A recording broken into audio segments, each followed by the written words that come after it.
Headlines के बाद अब खबरों को तफसील से जानेंगे। G20 सरबराही इजलास के हवाले से नेशनल कॉन्फ्रेंस जम्मू के सूबाई सदर रतनलाल गुप्ता ने कहा है कि बीजेपी G20 सरबराही इजलास का क्रेडिट ले रही है, लेकिन ये इजलास हर मुल्क में होता है।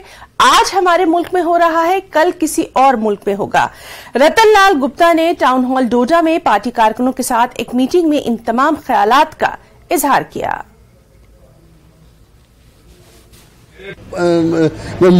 बातें कहती है कि साहब हम ये हमारी वजह से हुआ, ये रोटेशन है।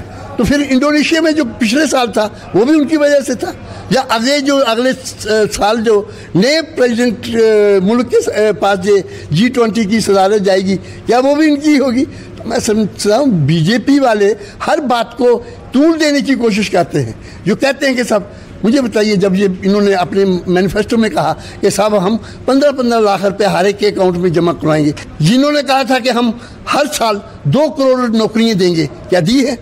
ये जुमलेबाजी करने से मुल्क के हालात ठीक नहीं हो जाते। मुझे आप बताइए कितने % गुर्बत जो यहाँ से ऊपर उठी है।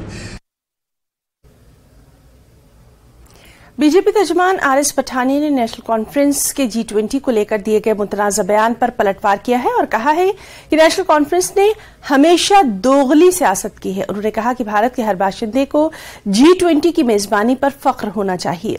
उन्होंने मजीद कहा कि जम्मू कश्मीर की सियासी जमातें बीजेपी से घबराई हुई हैं और बौखलाहट में ऐसे बयान दे रही हैं।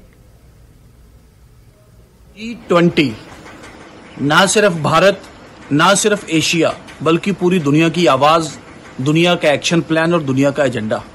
और सबसे बड़ी बात है कि वो देश, वो सभ्यता, वो भूमि, वो क्षेत्र, वो जीवस्थल जहां से सबसे पहले सभ्यता, संस्कृति और ज्ञान का सागर जब से पहले खुला, आज भारत G20 की अध्यक्षता कर रहा है।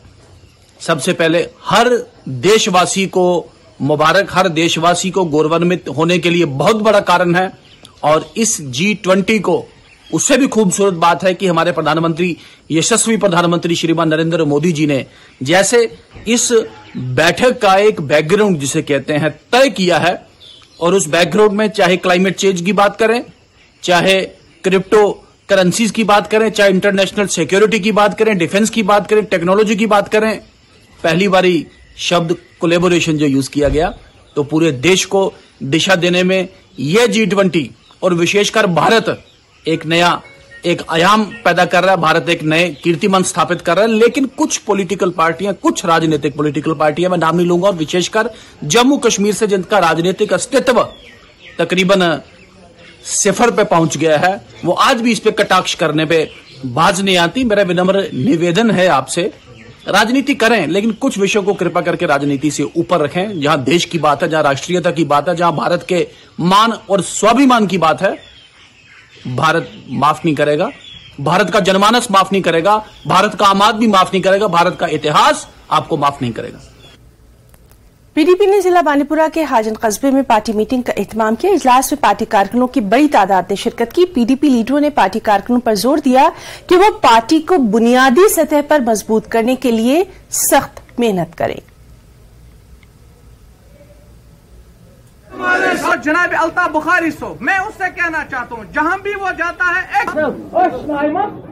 वो जमात है, वो ये मैं कोई वो हवाई तौर पर नहीं कह रहा हूँ, बल्कि जो भी इलेक्शन आज तक हुए हैं, पीपल्स डेमोक्रेटिक पार्टी ने सबसे ज्यादा वोट शेयर लिया है। और इस बार भी हम इंशाल्लाह पीपल्स डेमोक्रेटिक पार्टी को रीऑर्गेनाइज कर रहे हैं, और डिस्ट्रिक्ट बांडीपोरा में भी, खासतौर पर हम सोनावारी में भी पीपल्स डेमोक्रेटिक पार्टी को रीऑर्गेनाइज कर रहे हैं। इस ज़मन में जो यहाँ पर ULB के इलेक्शन होने वाले हैं, हम बार बार कुछ दिन पहले भी हमने यहाँ पर हाजन टाउन हॉल में मीटिंग की, और ये उसी कड़ी का एक सिलसिला है कि आज हमने हाजन में, खासतौर पर हाजन का जो वार्ड नंबर 4 है, वहां पर मीटिंग की, और ये सिलसिला इंशाल्लाह जारी रहेगा। बाकी वार्ड्स में भी इंशाल्लाह हम मीटिंग्स करेंगे। और जिस तरीके से मैं पहले भी बता चुका हूं कि हमारे जो पीपल्स डेमोक्रेटिक पार्टी के जो मेंबर्स होंगे, इंशाल्लाह हम सुंबल म्युनिसिपैलिटी में भी और हाजन म्युनिसिपैलिटी में भी हर वार्ड में इलेक्शन में हिस्सा लेंगे। जम्मू कश्मीर में आइंदा municipal urban local bodies election की जानिब से एक अहम कदम के तौर पर बारामूला में रिटर्निंग ऑफिसर्स और असिस्टेंट रिटर्निंग ऑफिसर्स के लिए डाक बंगले में deputy commissioner doctor Syed Sehrish Asghar की सदारत में तरबियती प्रोग्राम का इनेकाद किया गया। इस खास मौके पर डॉक्टर सहरिश असगर ने आरओज और एआरओज के अहम किरदार पर जोर दिया और कहा कि वो आइंदा इंतखाबात के लिए पेशगी एक्शन प्लान तैयार करें और आजादाना और मुनसिफाना बल्दियाती इंतखाबात को यकीनी बनाने के लिए सीईओ जम्मू कश्मीर की जरूरी मालूमात और ताजा तरीन हिदायत से खुद को वाकिफ करें।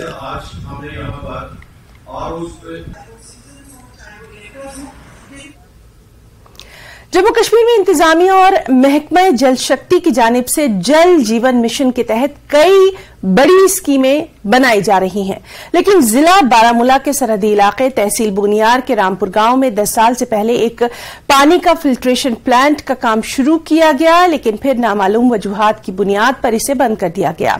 काफी अरसे से इस पर काम न होने की वजह से इसमें गंदगी के ढेर जमा हो गए हैं। मकामी लोगों ने गवर्नर, इंतजामिया और महकमा जल शक्ति से यह अपील की है कि इस फिल्ट्रेशन प्लांट पर फिर से काम शुरू किया जाए और इसे जल्द से जल्द मुकम्मल किया जाए।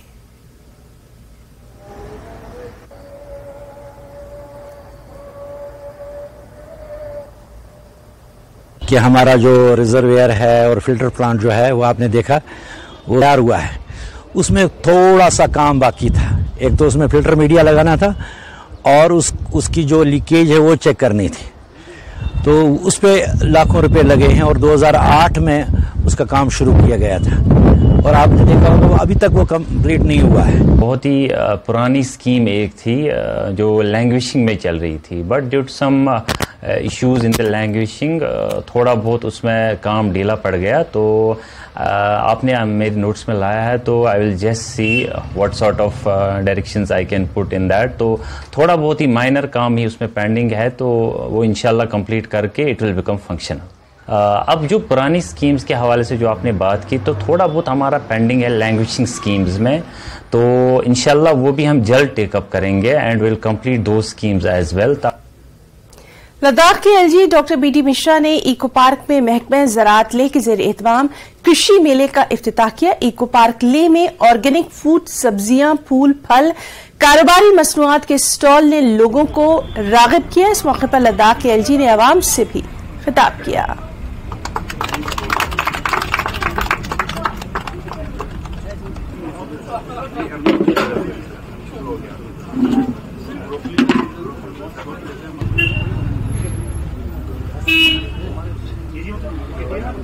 आप सभी से अनुरोध है कृपया जोरदार तालियों के लिए।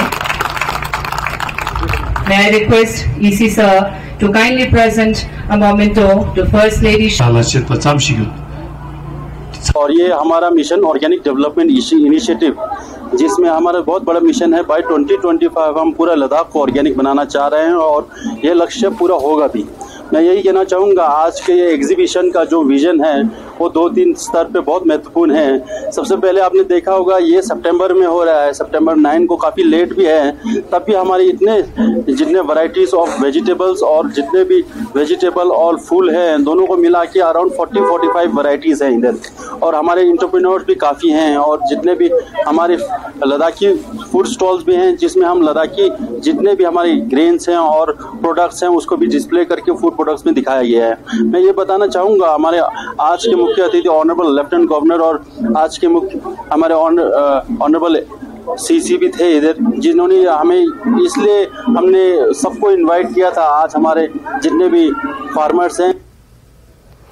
खबर राजौरी से है, जहां पावर डेवलपमेंट डिपार्टमेंट के नॉन रेगुलर वर्कर्स ने एहतजाजी मुजाहरा किया। यौमिया उजरत पर काम करने वाले, जरूरत के मुताबिक काम करने वाले और कैजुअल लेबर्स ने रेगुलराइजेशन पॉलिसी के मुतालबे और फील्ड हादसात को रोकने के लिए कार्रवाई का मुतालबा किया। जिला हेडक्वार्टर राजौरी में जम्मू कश्मीर हुकूमत को फास्ट ट्रैक रेगुलराइजेशन के 2021 के वादे के बारे में याद दिलाते हुए उन्होंने कहा कि यौमिया उजरत पर काम कर रहे वर्कर्स और कैजुअल लेबर्स महकमे की रीढ़ की हड्डी हैं, 24 घंटे काम करते हैं, लेकिन दुख की बात है कि उन्हें अपने हुकूक के लिए जद्दोजहद करनी पड़ रही है। हमारी मांगे पूरी करो, हमारी मांगे पूरी करो। एक बैठक हुई और उसमें रिटन में गवर्नमेंट ने दिया कि हम आपके मसलों को निपटाएंगे, लेकिन आज तक किसी पे कोई काम नहीं हुआ।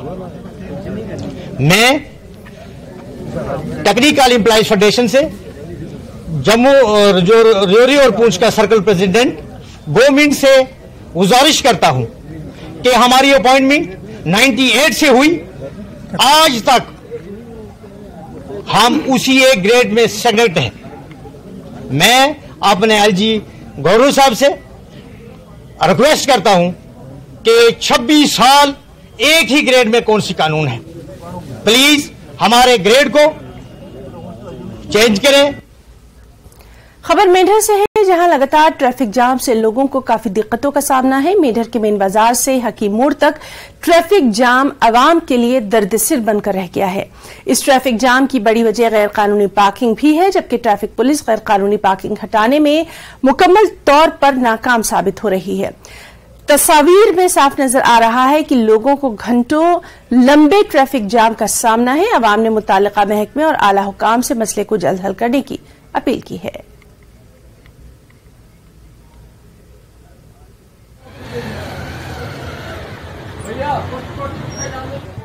पहली खबर में वक्त है एक छोटी सी ब्रेक का।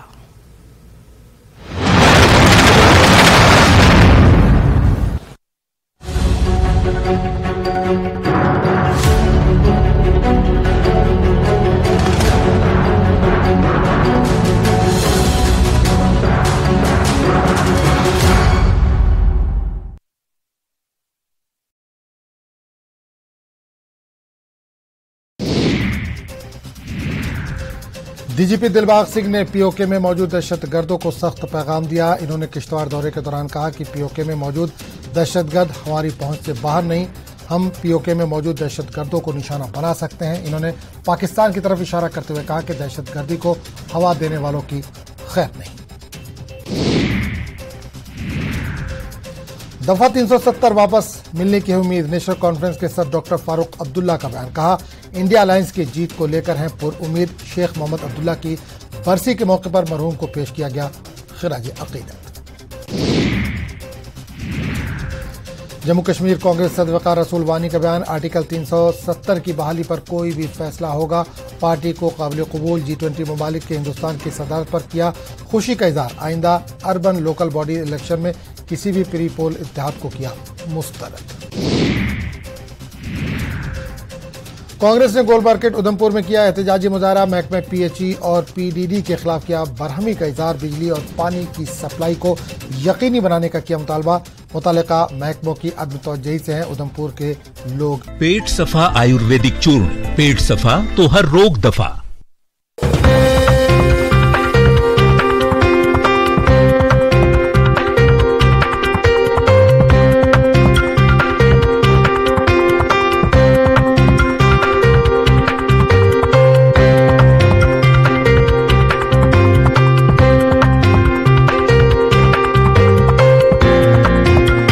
प्रेजेंटेड बाय पेट सफा आयुर्वेदिक चूर्ण, पेट सफा तो हर रोग दफा।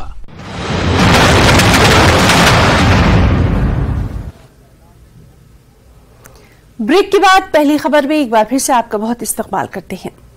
जम्मू कश्मीर और लद्दाख हाईकोर्ट के chief justice N Koteshwar Singh ने पुंछ डिस्ट्रिक्ट हेडक्वार्टर में तीसरी कौमी लोक अदालत का इफ्तिताह किया। लोक अदालत में मुतादिद मेक्ट केसों के मुतासरीन में इमदादी रकम के चेक तकसीम किए गए और समाजी फलाह बहबूद की तरफ से माजूरों को दिए गए स्कूटर भी फराहम किए गए। इस मौके पर चीफ जस्टिस ने लोक अदालतों की अहमियतों पर बात करते हुए कहा कि लोक अदालत का मतलब है जिसमें लोग हिस्सा लेते हैं, क्योंकि आमतौर पर लोग महसूस करते हैं कि इंसाफ जजों और वुकला के हाथ में है, लेकिन लोक अदालतों में लोगों को शामिल किया जाता है ताकि वो जिस किस्म का इंसाफ चाहते हैं वो उन्हें सही तरीके से मिले। मुझे पुंछ आकर बहुत खुशी हुई है। में मिनिस्ट्री ऑफ पंचायत राज ने कहा कि Poonch is one of the most backward districts. तो मेरा बहुत पहले से और इच्छा थी कि मैं एक बार विजिट करूं कैसे है पूंछ के बारे में तो सुनते हैं, बहुत सारे अखबार में भी आते हैं। तो मुझे अच्छा लगा कि इस दिन हमारे लोक अदालत के नेशनल लोक अदालत, जब क्योंकि सारे देश भर लोक अदालत मनाया जा रहा है। लोक अदालत का मतलब यही है कि लोग, ordinary people get involve in the legal process. जैसे मैंने कहा था कि लीगल प्रोसेस हम समझते हैं कि लॉयर्स और जजेस के हाथ में है, और जज क्या फैसला देंगे अंत तक पता नहीं चलता। लेकिन इसमें लोक अदालत ऐसा एक सिस्टम है जिसके जरिए लोग अपना क्या फैसला चाहते हैं उसको सबसे अच्छे से अच्छे फैसला को निभाने के लिए, प्राप्त करने के लिए एक माध्यम बन जाता है। इसलिए मैं समझता हूँ कि जब आज जो पुंछ के लोगों को भी एक मौका मिलता है, सारे देश भर जो एक मूवमेंट चल रहा है लीगल सर्विस अथॉरिटी के माध्यम से, लोक अदालत का एक बहुत महत्वपूर्ण डेवलपमेंट है। तो मुझे बहुत अच्छा लगा यहाँ पे देख के, यहाँ पे बहुत अच्छे हैं। मैं कोशिश करूँगा और जाके समझने की कोशिश करूँगा बाहर के मेंबर से, जुडिशरी से बात करके क्या क्या प्रॉब्लम्स हैं।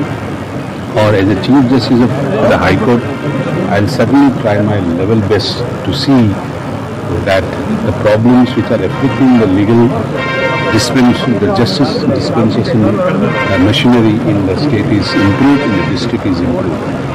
आज यहाँ पर पुंछ में नेशनल लोक अदालत का जो है यहाँ पर जो है इनेकाद किया गया, आप जिसमें honourable chief justice of Jammu and Kashmir Shri N Koteshwar Singh ji ने यहाँ पर भाग लिया। डिस्ट्रिक्ट लीगल सर्विसेज अथॉरिटी की तरफ से ये प्रोग्राम कंडक्ट किया गया है। बड़े स्केल में लोगों ने इसमें पार्टिसिपेट किया है। लगभग 8 MACT केसेस जो यहाँ पर डिसाइड किए गए, उनमें चेक्स दिए गए। उसके अलावा सोशल वेलफेयर की तरफ से यहाँ पर लगभग 20 के करीब स्कूटीज दी गई हैं, जो भी लोग मुस्तैक थे उनको दिए गए। उसके अलावा रेवेन्यू कोर्ट से, लेबर कोर्ट से जो केसेस सेटल हुए हैं उनके भी यहाँ पर जो चेक्स दिए गए हैं। तो ऑनरेबल चीफ जस्टिस का यहाँ पर एक ही संदेश था कि जस्टिस एट डोर स्टेप, कि गवर्नमेंट ऑफ इंडिया ने लीगल सर्विसेज अथॉरिटी एक्ट जब से बनाया है तो आम आदमी को कैसे जस्टिस दिया जाए, वो पूरी प्रक्रिया जो है इस लीगल सर्विस अथॉरिटी एक्ट में है। और जगह जगह पहले लोग जो हैं ये कंडक्ट कर रहे हैं कि इससे क्या हुआ कि जो करोड़ों केसेस पेंडिंग हैं वो एमिकेबली सेटल हो रही हैं। विन विन सिचुएशन के कारण लोगों में उत्साह है। आप देख रहे हैं ऑनरेबल चीफ जस्टिस जो है खुद लोक अदालत में आ रहे हैं। तो इसका ये मतलब है कि जो सिस्टम प्रोवाइड किया गया है, ये जो एक मैकेनिज्म प्रोवाइड किया गया लोक अदालत का, इससे लोगों को बहुत बेनिफिट हुआ है। हम ग्रेटफुल हैं honourable chief justice of Jammu and Kashmir के, उनने डिस्ट्रिक्ट पुंछ जैसे बॉर्डर एरिया में आकर जो लोगों को प्रोत्साहन किया, उत्साह दिया, और उन्होंने जो लेक्चर दिया वो लोगों को दिल से कनेक्ट किया। डिप्टी कमिश्नर बडगाम अक्षय लाबरू ने DDC चेयरपर्सन नजीर अहमद खान के साथ बीरवा का दौरा किया, मुतादिद तरक्याती मंसूबों का जायजा लिया। दौरे के दौरान तामीराती कामों का संग बुनियाद रखा और इफ्तिताह किया। इन प्रोजेक्ट्स को हाल ही में लेफ्टिनेंट गवर्नर मनोज सिन्हा ने राजभवन श्रीनगर में एक तकरीब के दौरान लॉन्च किया था।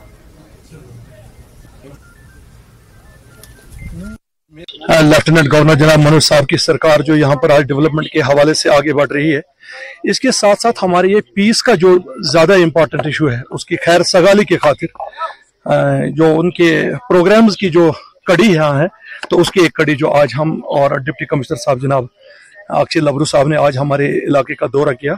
डेवलपमेंट के साथ साथ इन्होंने आज जो भाईचारा हमारा है, आज आपको मालूम कि आज सुबह जब यहाँ डिप्टी कमिश्नर साहब पहुंचे, हम कटे पहले होली श्राइन बाबा हनीफुद्दीन रहमतुल्लाह अलैह राजस्थान में चले गए। वहाँ इन्होंने सारा कुछ दिखा, उसके डेवलपमेंट के हवाले, देखरेख के हवाले ले इन्होंने वहाँ पे ऑफिसर्स को बताया कि यहाँ जो कुछ भी है तो आगे प्रपोजल बनाए। उसके बाद हम जामिया मस्जिद में चले गए। हमारी जामिया मस्जिद एक हिस्टोरिकल जामिया मस्जिद है, वहाँ डीसी साहब ने देखा उसके अरेंजमेंट, उसका डेवलपमेंट और उसका जो कुछ भी है, जो कुछ सरकार की तरफ से जायज हेल्प होगी तो उसमें मौलवी लतीफ साहब को उन्होंने कह दिया कि जो कुछ भी होगा हम ठीक ठाक से करेंगे। कई मुख्तलिफ तरीके के जो डेवलपमेंटल प्रोजेक्ट्स है और साथ ही जो हमारे हेरिटेज पॉइंट्स हैं उनको देखने के लिए आए थे। DDC चेयरपर्सन नजीर अहमद खान साहब हमारे साथ थे।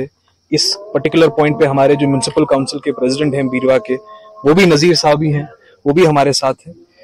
तो आज हमने शुरुआत की थी रतसुन में जो हमारा बाबा हनीफ श्राइन है, रेवर्ड श्राइन है वहां से शुरुआत की थी।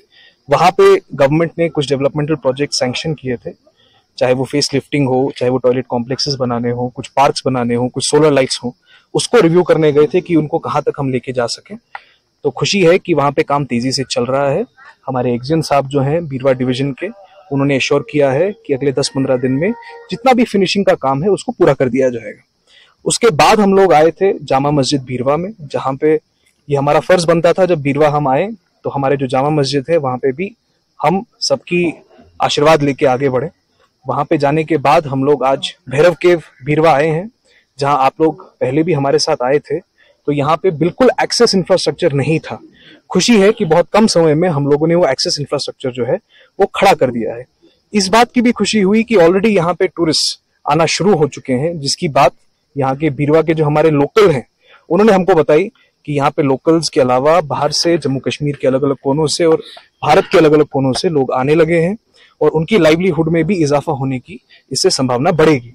तो इसके बाद हम जाएंगे वाटर सप्लाई स्कीम गुंडीपुरा के पास, जहाँ पे हम पानी का जो मसला है उसको हल करने के लिए फाउंडेशन स्टोन रखेंगे। इन दोनों प्रोजेक्ट्स का जो इनॉग्रेशन था, इस प्रोजेक्ट का इनॉग्रेशन ऑनरेबल एलजी साहब ने किया था कुछ दिनों पहले। वाटर सप्लाई स्कीम की भी फाउंडेशन स्टोन तरीके से उन्होंने ऑलरेडी रखी थी। आज हम लोग वहां जाके फिजिकली इसकी फाउंडेशन स्टोन का जो प्लेक है वो अनवील करेंगे और यहाँ का ऑलरेडी रिबन कटिंग कर लिया है। शेर कश्मीर स्पोर्ट्स स्टेडियम बानीपुरा में 13 साल कबल तामीर किया गया पवेलियन आहिस्ता आहिस्ता मुनहदम हो रहा है। इमारत पर शगाफ पड़ने और अक्सर कमरों की छत गिरने के बाद स्टेडियम के अमले ने इस इमारत का इस्तेमाल कम कर दिया है। उधर स्पोर्ट्स कैटेगरी में पद्मश्री अवार्ड हासिल करने वाले फैसल अली ने एलजी इंतजामिया से मुतालबा किया है कि गैर महफूज पवेलियन की इमारत को मुनहदम करके स्टेडियम में नया पवेलियन और इंडोर स्टेडियम तामीर किया जाए।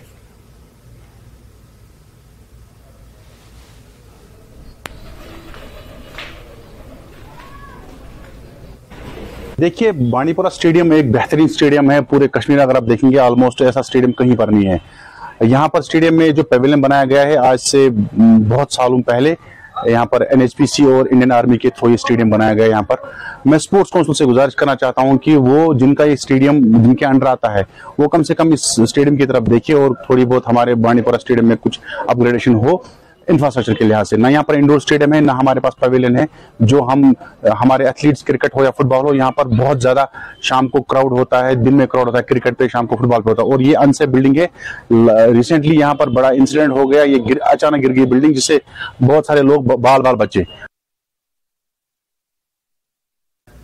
भ्रष्टाचार मुक्त जम्मू कश्मीर वीक के दौरान रामबन इंतजामिया ने मुताल्लिका हलकों को बदनवानी से मुताल्लिक मसाइल की इत्तला देने के लिए लोगों को आगाह किया। इस सिलसिले में रामबन के डिप्टी कमिश्नर मसरत इस्लाम ने एक प्रेस कॉन्फ्रेंस से खिताब किया। डिप्टी कमिश्नर ने कहा कि भ्रष्टाचार मुक्त वीक बनाने का मकसद माशरे से बदनवानी के तमाम जराये को खत्म करना है।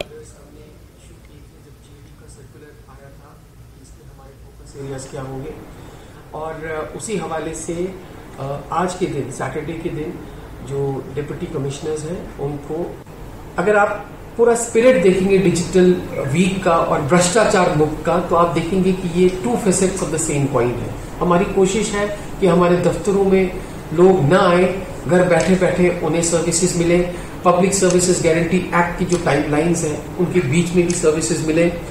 इसी हवाले से हमने अपने डिपार्टमेंट को इन्वॉल्व करने के लिए 3 तारीख को एक कॉम्प्रहेंसिव ऑर्डर निकाला था, जिसमें हमने पंचायत को, म्युनिसिपल काउंसिल्स को, कमिटीज को, पीआरआईज को खास तौर से जो है ग्राम सभाएं करने के लिए कहा गया था। स्वच्छ भारत मिशन पे हम जोर दे रहे थे, जिसका पूरा फोकस ऑनरेबल लेफ्टिनेंट गवर्नर और वर्ल्डी चीफ सेक्रेटरी सर का है।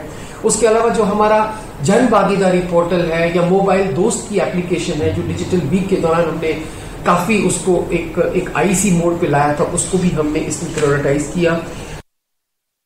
करगिल से खबर है, जहां नेशनल कॉन्फ्रेंस और कांग्रेस ने एक मुश्तरका प्रेस कॉन्फ्रेंस मुनक्किद की। एलएचडीसी इलेक्शन के दौरान ईवीएम और वीवीपीएडी के गलत इस्तेमाल पर अपने खदशात का इजहार किया।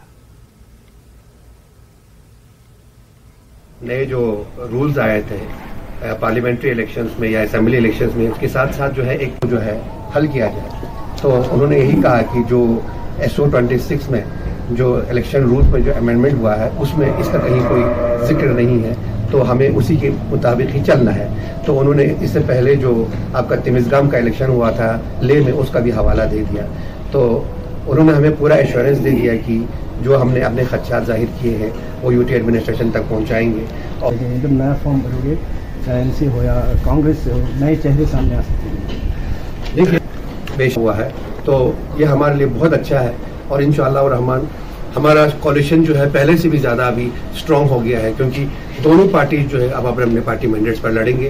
वो लोगों में फैला रहे हैं, उसमें से एक है जैसा कि वो जो हमारे नॉमिनेशंस के बारे में लोगों को बेवकूफ़ बना रहे हैं, लोगों को ये बता रहे हैं कि हम नॉमिनेशन जो है 4 नॉमिनेशन है, हम 6 भी ला सकते हैं, 8 भी ला सकते हैं।